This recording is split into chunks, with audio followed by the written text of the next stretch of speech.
बोल India news में आपका स्वागत है। आप देख रहे हैं बोल इंडिया न्यूज। अब सच देखेगा इंडिया।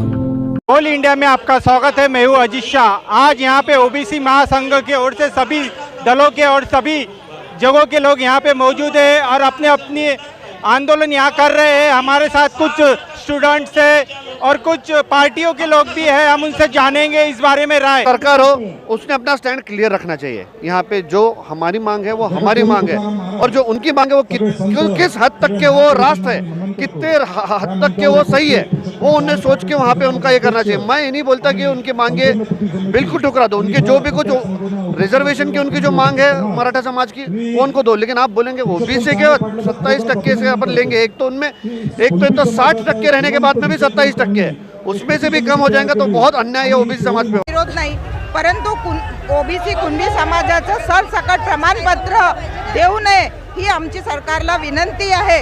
आणि आमचं म्हणणं आहे की ओबीसी कुणबी समाजावर अन्याय होऊ नये। कुणबी समाजाला जे 27% आरक्षण दिलेलं आहे ते मला वाटते की 27% न असता 19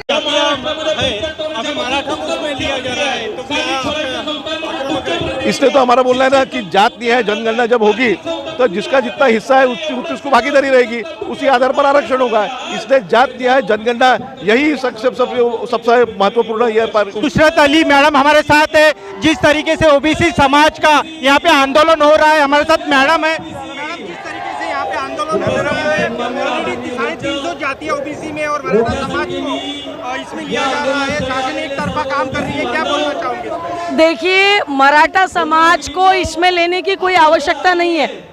ओबीसी का निवाला निकाल करके आप अगर मराठाओं को दे दोगे तो ये गलत है। मतलब किसी के हाथ थाली का खाना उठा करके दूसरे को दे दोगे और बोलोगे कि मैं इसको खाना खिला रहा हूँ, ये गलत है। केंद्र सरकार और राज्य सरकार पूरी तरीके से आरक्षण हटाने के ही फेवर में है, क्योंकि ये आरएसएस मानसिकता को लेकर के चलते हैं और हम इसका पूरी तरीके से हम इसका विरोध करते हैं। आज ओबीसी का जो बजरंग पाटिल ने जो जालना में अपना अनशन बनाया, उसके कारण गवर्नमेंट उनके दबाव में आने की ज़्यादा चांसेस लग रहे हैं और सभी ओबीसी संगठनों की मराठा आरक्षण के लिए विरोध नहीं है। मगर ओबीसी में इतनी जाति है, उसमें कोई अगर मराठा जैसी बड़ी जात अगर आप इंक्लूड करोगे या उसमें लाओगे, बहुत ज़बरदस्त धक्का लगेगा और जो छोटे छोटे समाज है उनको कुछ भी नहीं मिल सकेगा। इस कारण से हम लोगों को इनका हक हमको संरक्षित करना है और मराठा समाज को अलग से रिजर्वेशन देने में हमें दिक्कत नहीं है। मगर ये 27% रिजर्वेशन ओबीसी का जो है उसको उन्होंने हाथ नहीं लगाना चाहिए, ये हम लोगों को देखना है। इस कारण से हम लोग ये ओबीसी के आंदोलन को हम लोग ओबीसी का आज आंदोलन है। पिछले 8-10 दिनों से ओबीसी के मांग को लेकर, उनके डिमांड्स को लेकर पूरे महाराष्ट्र में इसी प्रकार से आंदोलन शुरू है और सर्वपक्षीय आंदोलन है।